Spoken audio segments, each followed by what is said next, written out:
Hello, my dear students. Today, we are going to focus attention on our grammar lesson.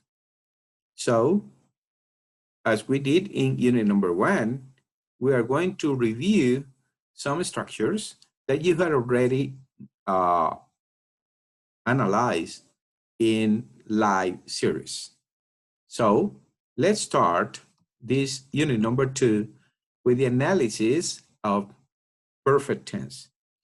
Then let us share with you this first image. So I just want you to analyze what we have for this unit. Then the perfect forms are, let's say, in 3 different tenses. As we had a study in unit number 1, tenses could be present, past, and future. And we may combine these 3 tenses with the perfect aspect. Well, this is the first thing we are going to focus attention on. And later, we will try to analyze another important issue, that is the passive voice. Then, in this case, you can see the first picture in which this young boy is just saying, "This is my first job. I've just started." So, in this sentence, we can see the perfect form. And in the second, this man, he said, "This is my third job. I'd worked for 2 other companies before I started here." So, this man, it's also using the perfect aspect. And the last one, this old man, is just referring to that by the end of this year, I'll have been working here for 30 years. So notice that these 3 persons are using the perfect forms. But what's the perfect form? What is the perfect aspect? Let us then stop sharing with you this part and let us present our presentation. So unit number 2, grammar, you can see it here, and you will have these in the CTT platform. So you may study these later. Then the perfect aspect, as you have seen in these previous pictures, is something that we usually use in the language. But what is the use of this perfect aspect? And what is the form of this perfect aspect? Let us analyze it in details. Then, the use, it's quite simple. Verbs in the present,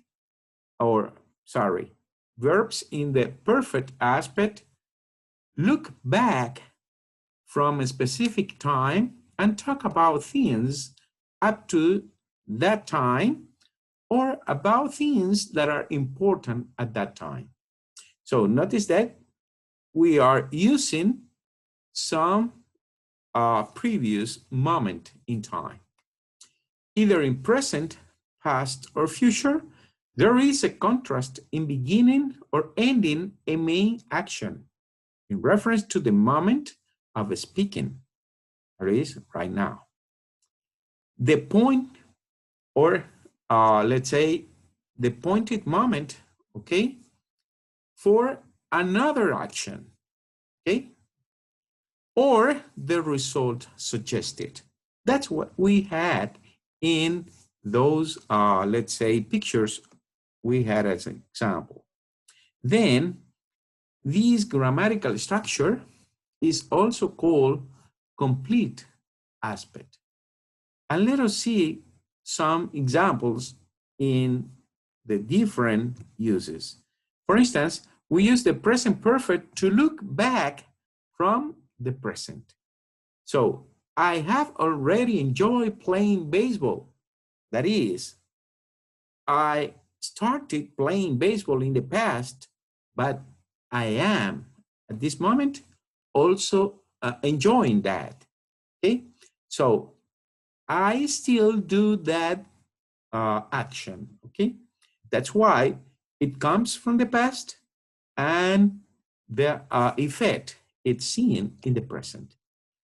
We use the past perfect to look back from a time in the past and in relation to another action in the past. For instance, she had left home, so she could not answer the phone. That is, in this case, there are two actions, and one had happened before or earlier, and the second, of course, later on. And there is still another use, will the use of future or will. We use will with the perfect to look back from a time in the future. And this is the example. By next year, I'll have worked in Santo Domingo for 5 years. It's not now. It's going to be next year. But we may predict that by next year, I will have worked in Santo Domingo for 5 years. Maybe I move into a new neighborhood or into a new city, and that's only my idea. Probably I will had another, let's say, event in my life, and I won't be here. But this is not what I have in mind. So by next year, I will be here, and I started living here 5 years ago. Okay, and it's not right now, but next year going to be 5 years. Okay, then the form we have seen, it's quite simple. We use all those perfect tenses with one form of the verb have that refers to the present, to the past, or the future, and the main verb in its past participle form. Okay, so for instance, the present perfect tense, we say the dog has eaten bones. Okay, the past perfect tense, we say the dog had eaten bones. And the future perfect tense, we are going to say the dog will have eaten bones. Okay, then we may see these in, let's say, in a timeline. Let us do it right now. So I'm going to stop sharing this presentation. I'll be back later. But right now, let us analyze something else. Well, I am going to share with you this explanation that we have in our, let's say, extra analysis in grammar from life.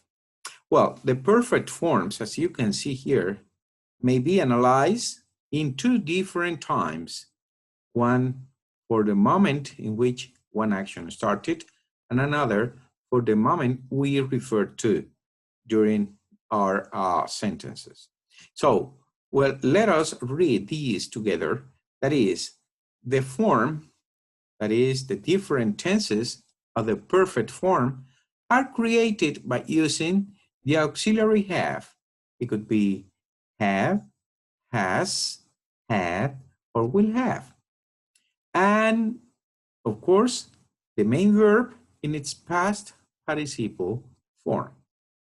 Then, as you can see in the timelines, which is better for understanding, we can see, because it is shown, how we use the perfect forms.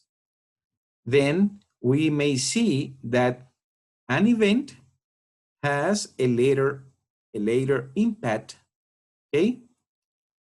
And that impact could be in the past, now, or in the future, as we have seen, okay?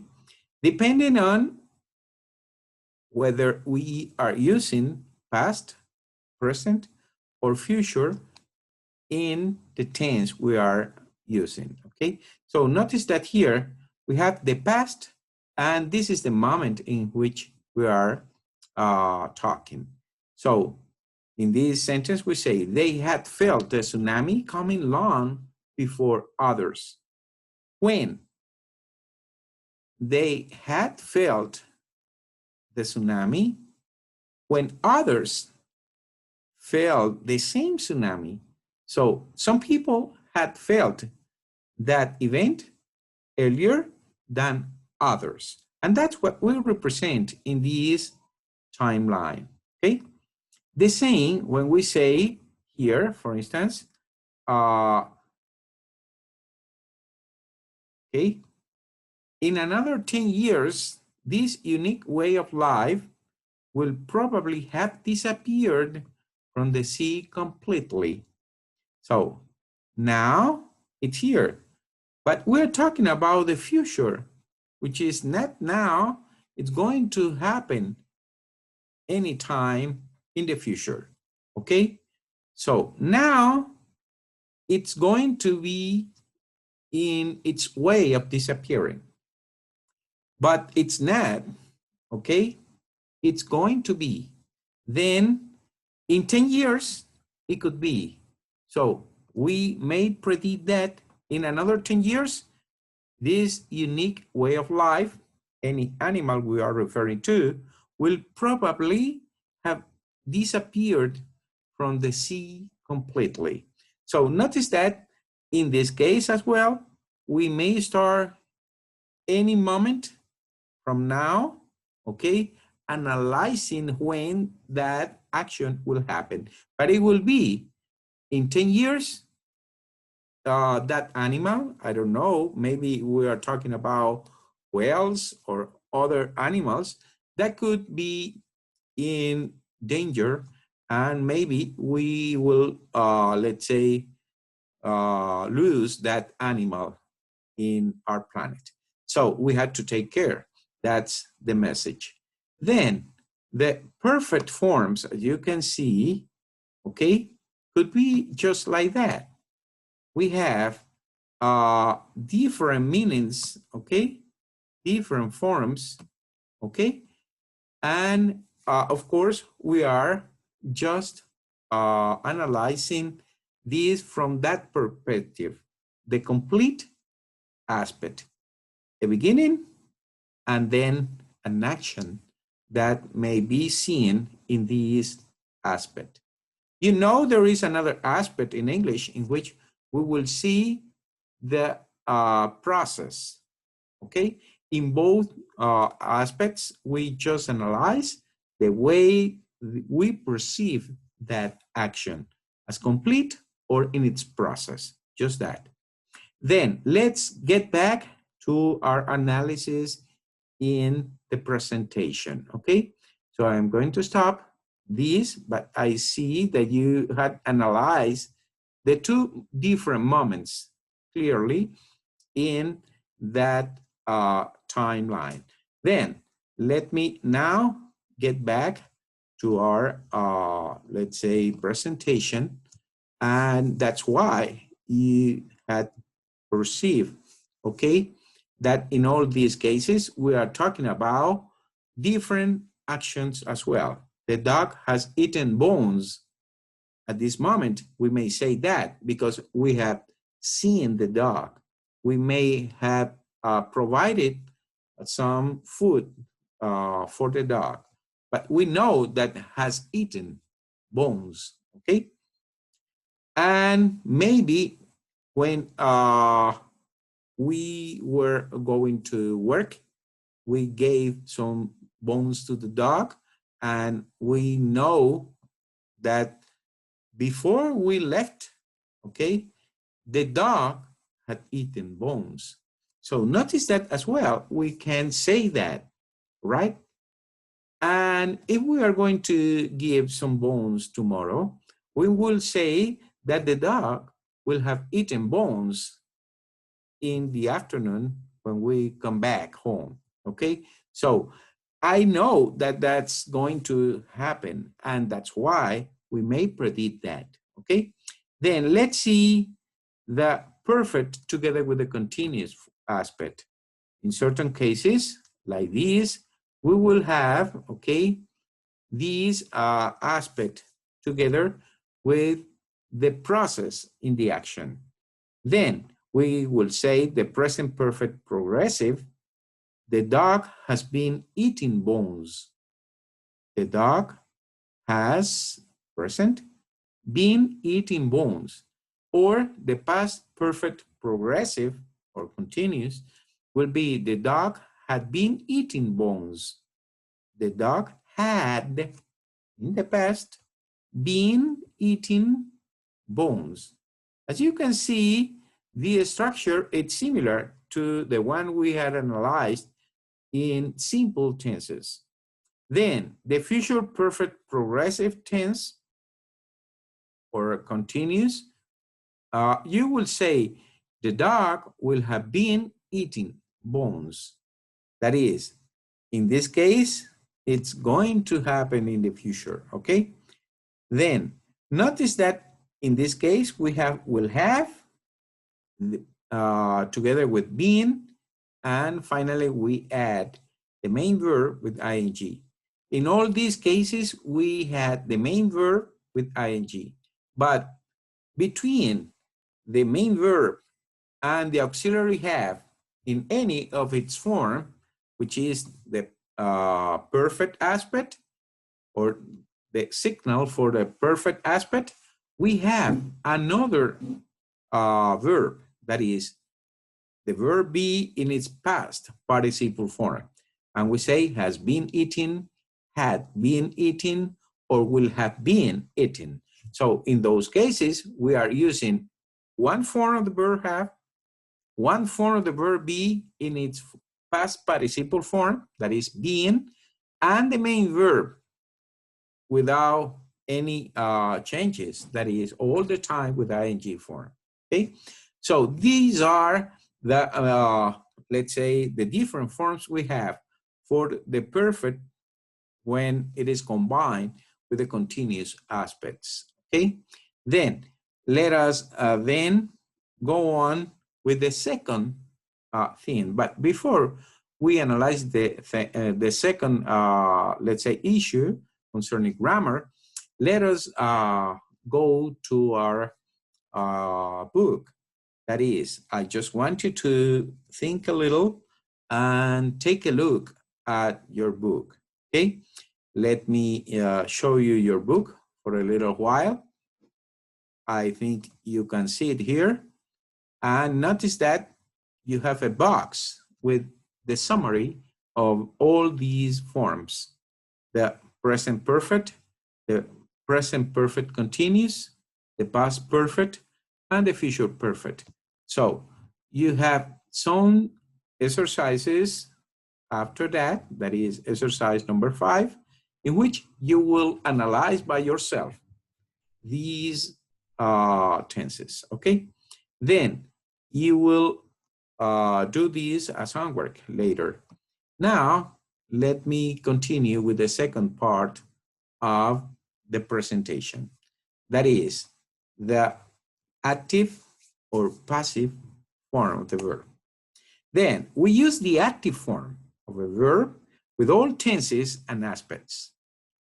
When we want to focus on the agent of the action, that is the person who is doing the action or the thing that does an action, okay? These are the examples. I teach the lesson. Who is teaching the lesson? The teacher, me. I am doing that. So in that case, I am that person. I am the agent of the sentence. That is, I am the subject, the most important, let's say, part in this sentence. That's why we use the active voice. The same, the dog will be eating some bones. The dog will be eating some bones. So in that case, you know the dog will be eating some bones. It's not now, but the dog will do it. It's an animal. But the most important thing here is that it is the dog. It's not another animal. The dog will be eating some bones. Then you can form the passive voice in any tense using be plus past participle, although we do not normally use it with the present perfect continuous and past perfect continuous. Okay? We use it when the object of the active sentence becomes the subject and the focus changes. Okay? For instance, we have here that the object of the verb here, teach, is, the object is the lesson. And here, the object of the verb, eat, here it is some bones. So if we have to use it in the passive, we will use the object as the subject of a sentence. So we say the lesson is taught, or some bones will be being eaten. Of course, we know by the dogs, but that fact, it's not important. If that would be important, of course, we will use the active voice, okay? But there are other cases in which we will use these, let's say, passive voice, because we want to make emphasis. So let's see the different uses we have for the passive voice. When we use the passive, one of the uses could be when the agent is obvious, unknown, or not important, and then we don't want to make that reference. For instance, you say, your money will be refunded to you. Maybe I don't know who's going to refund that money. Maybe it's obvious. The person that you, let's say, gave it the money, or I don't know, the person who have taken that money from you. Or it's not important, the person who's going to give you that money, but you will receive it anyway, okay? So your money will be refunded to you. The most important thing here is that your money will come back, okay? Will be refunded to you. Another use could be when we are describing a series of actions that happen to the same subject. For instance, after a faulty product has been repackaged, it should be returned to us using the correct label. Notice that here we are describing a series of actions, okay, that are connected to the same person. After a faulty product has been repackaged, it should be returned to us using the correct label. Who is going to, let's say, give us that product with the correct label? The same person that had, let's say, unfortunately, and faulty, given these, let's say, wrong label to the, let's say, to the product when repacking, okay? Then, or packaging these product. Then the last uses, or the last of the uses, better say, it's to give extra emphasis to the agent by putting the agent at the end of the sentence. And of course, we will do that with the preposition by. This is the example. It has been designed by an expert team of engineers. Okay? It had been designed by an expert team of engineers. That is, the important person who have done that, it's at the end, because we want to emphasize that. And notice that we have a conventional subject, in this case, it, that is not a personal subject, but let's say a grammatical subject we use, but the real subject is at the end in the by construction, okay? Then the passive voice, as you can see, could be very simple, going from the person who is doing the action, and the object in the active voice. And then the passive voice would move one object to the subject, and the subject could appear in a by construction at the end. Then we say that this product, which was the object of this sentence, would be the subject. And design is in the past. I had to use a form of the verb be to make it in the passive voice. So design is in the past. I had to use a form of the verb be in past. In this case, the one that we use for this product, which is singular, it should be was. Then design, the same verb, but now it's in its past participle form. As we know, when it is regular, we have the same form for the past and the past participle, but there are irregular verbs in English that may vary, and of course you will see differences, okay? And at the end, we will, let's say, place, if it is important, if we want to focus attention on that subject, we are going to place the agent of the action, okay? So this product was designed by our engineers.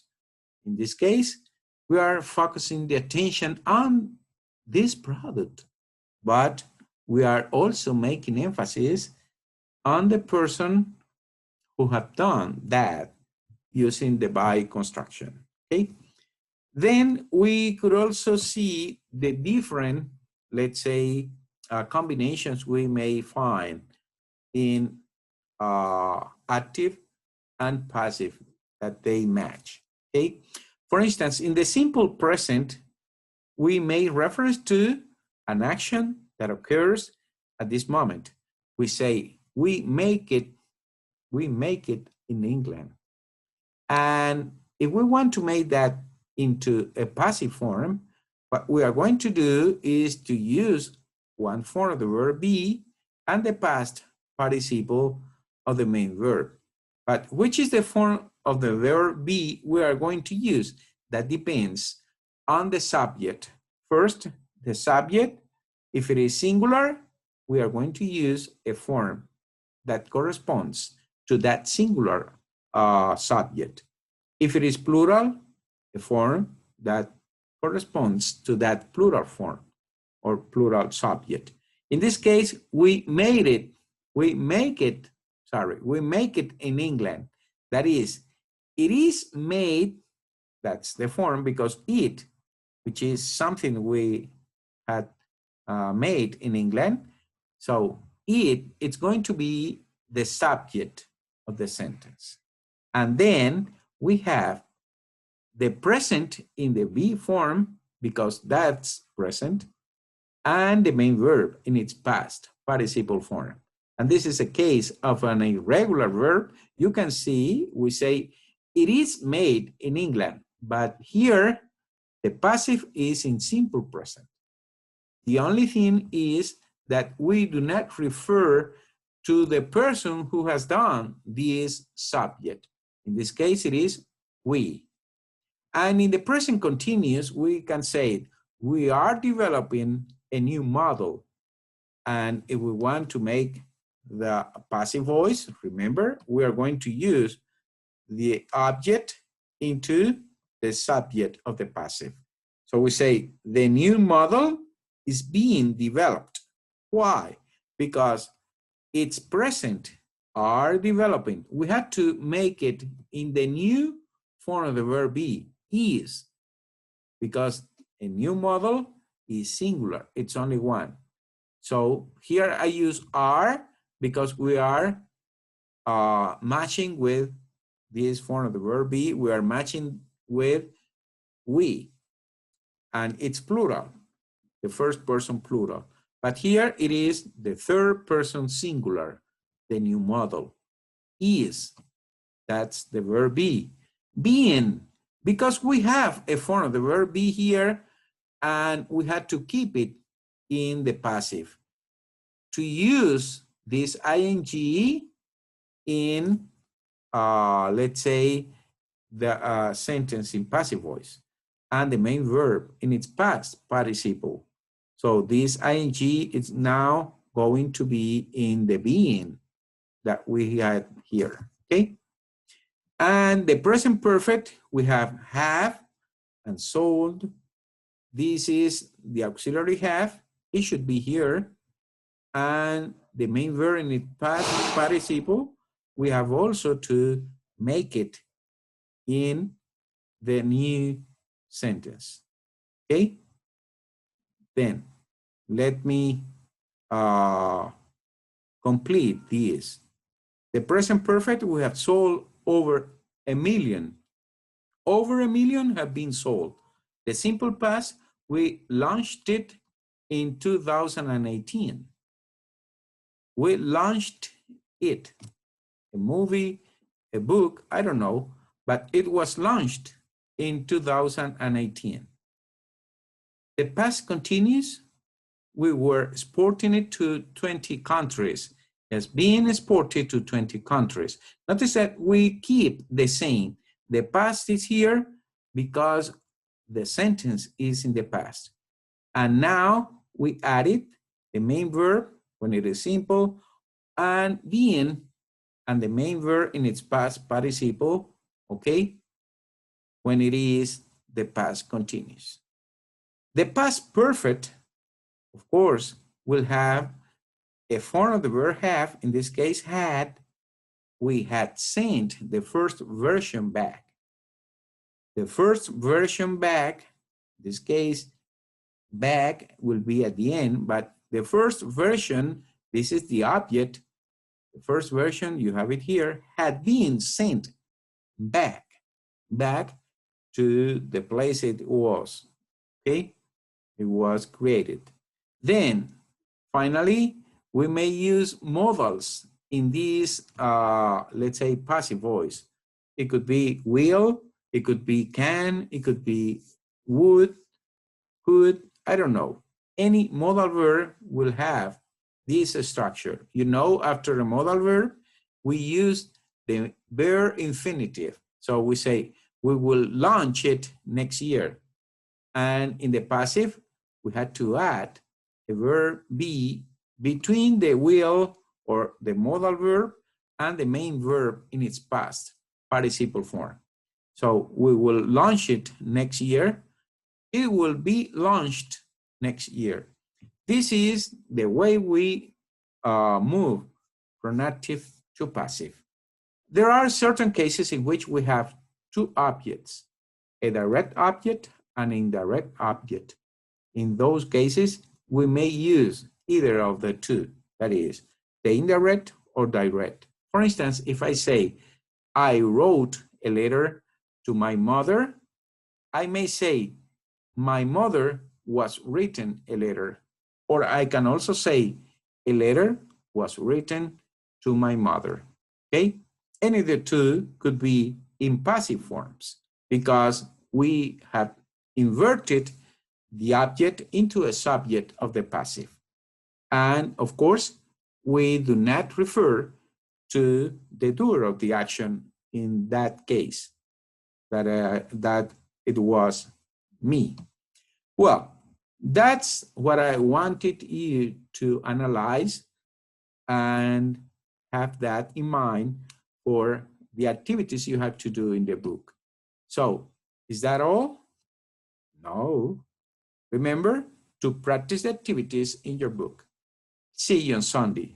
Goodbye then. It has been a pleasure to share with you this explanation on grammar from unit number 2. Okay, so I'll see you on Sunday. Bye then.